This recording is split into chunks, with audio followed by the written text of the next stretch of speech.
Сайн бацгаана уу, Туяа байна.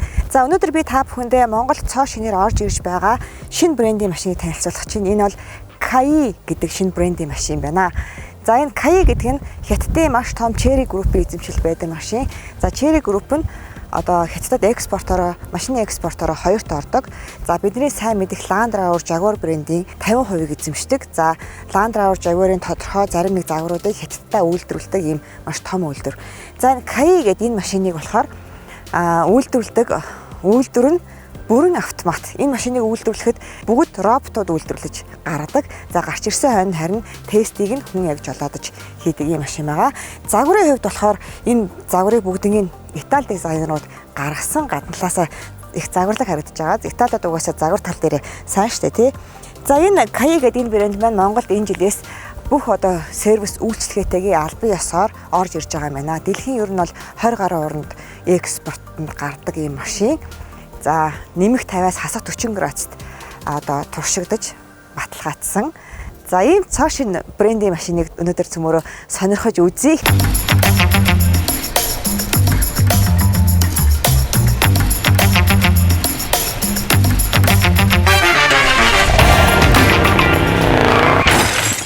Нөхөн дэлбэрийн процесс өдрөөр биш цагаар.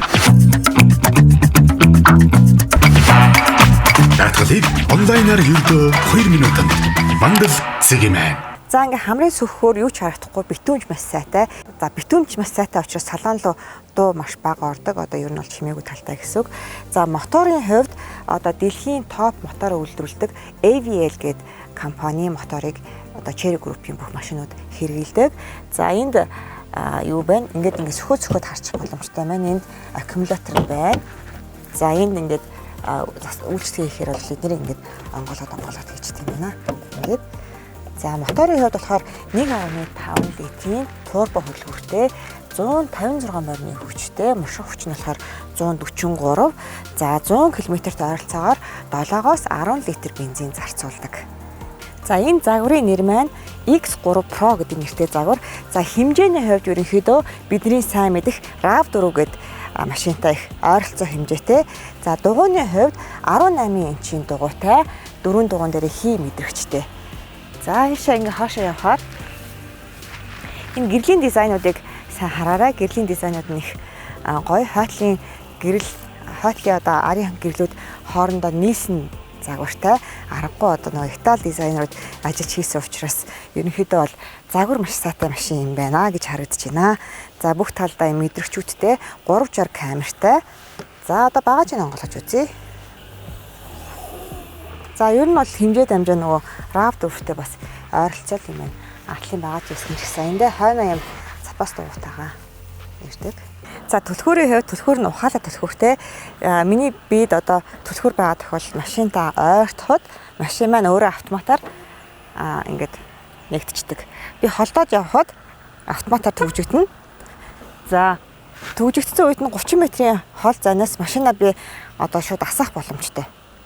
Энэ төвжиг төвчин дээр нь удаан дарахад машин маань өөрөө асна. Ингээ мотор насч чинь. Төвчдөг төвчин дээр нь ерөөсөө жоохон удаан дарчихад автоматар асч чинь. Энэ бол Монголд маш их хэрэгтэй. Одоо өвөл ялангуяа хүйтэн машинд орохоос өмнө машин ингээ халаачих юм бол их хэрэгтэй функц санагдлаа.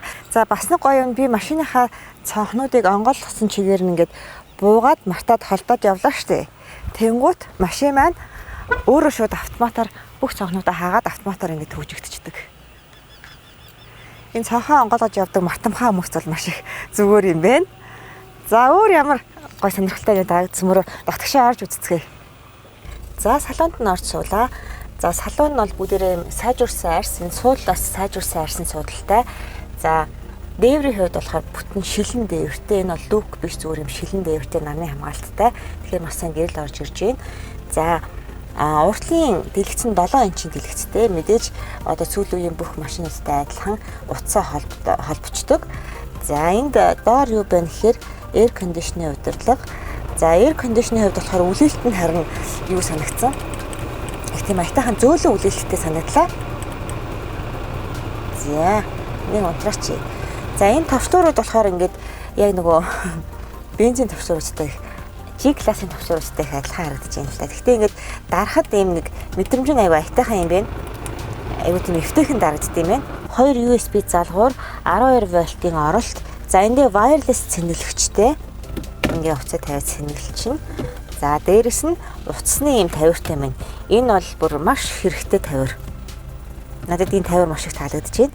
Автомат хурдны хайрцаг нь 5 шилэл автомат хурдны хайрцагтай. Спорт болон энгийн явдалтай.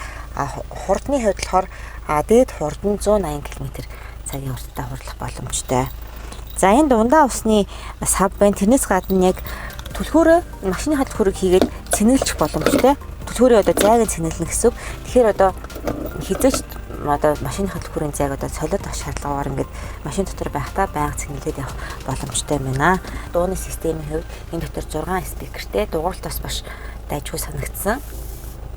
За одоо цөмөрөө камерын системийг харъя. Камерын систем бас дайжгүй санагдсан шүү. За дэлгэцийн хувьд 7 инчийн дэлгэцтэй touch screen. За ингээд өдөрт чинь мэдээж бусад бүх машины дайлаар CarPlay байгаа. Утаснуудаа бүгдийг нь холбогддог. Apple CarPlay, Android утсаа бүгдийг нь холбох боломжтой. За камерын системийг харъя. Камер нь 360 камертай. Ингээд за 3 дэгээр харчих боломжтой. Зөвхөн уртлаа, артлаа. Ингээд хадгалж харагдаж байна. Ингээд харагдаж байна. Камераас боломжтой дайжгүй байгаастай. Яг нь нэгтэршил бол бас тийм амар сайн биш юм. Гэхдээ боломжийн ийм зэрэгтэй харагдаж байна гэдэг чинь тий. Өрөөлөн дээр юу байна вэ гэхээр утсаа холбоод утсаа эндээс авчих боломжтой тасалчин. За энэ дууга чангална хөгжмөө удирдна. За энд болохоор нөгөө хурдны хязгаарлагчаа эндээс тохируулах боломжтой. За цагаан зураас мэдрэгчтэй бас. За энэ уртлын дэлгэц бас дижитал дэлгэц бүх мэдээлэл нь харагдаж байна. За арын суудлын хувьд бол толгоноос таац хүртэлх зай бол иймэрхүү байна. За миний өвдөнөөс одоо уртлын суудлын хүртэлх зай юм. Яг RAV 4-тэй ер нь бол маш ойролцоо хэмжээ. За уртлын хэсэгт болохоор энэ голын хэсэгт болохоор USB оролт байна. Утсаа цэнгэлэх боломжтой. За тэгээ дууны диффузерүүд нэндээ орж ирсэн. Хаалган дээр модоо оруулж ирсэн. Дээдлийн люк биш энэ бол дээдлийн таац нь одоо тэр чигээрээ шилэн учраас гой цэлгэр мэдрэмж төрүүлж байна. За суудлын хувьд сайжруулсан арьсан суудалтай. Энэ Kai брендийг Монголд одоо 2022 оноос ингээ албан ёсоор оруулж ирж байгаа юм байна. Тэгэхээр бүх сервис үйлчлэг нь бас цогтаа орж ирж байгаа гэсэн үг.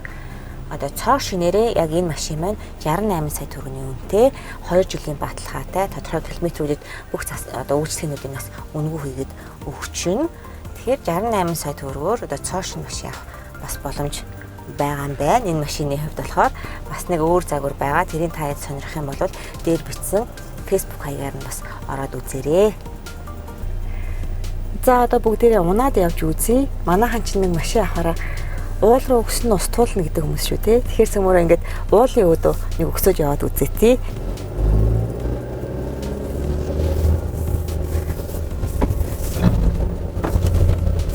Оо гайгүй дайжгүй л явчих шээ. Зүгээр л явчих шээ.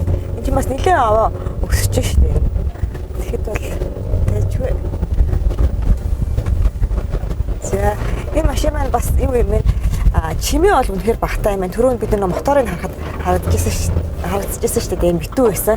Ер нь гаднаасаа сонсоход бас яг цахилгаан машин юм шиг маш чимээгүй мотор насч байгаа баг мэдэгдэхгүй мөлий. За ийшээ. Газраас тэнхлэг хүртэлх зай нь 16 см. Тэгэхээр нэлээд боломжийн байгаас тийм их намхан бол биш. Энэ уул руу өөдөө өсгөд ус мус туулахад бол бас дайжгүй юм.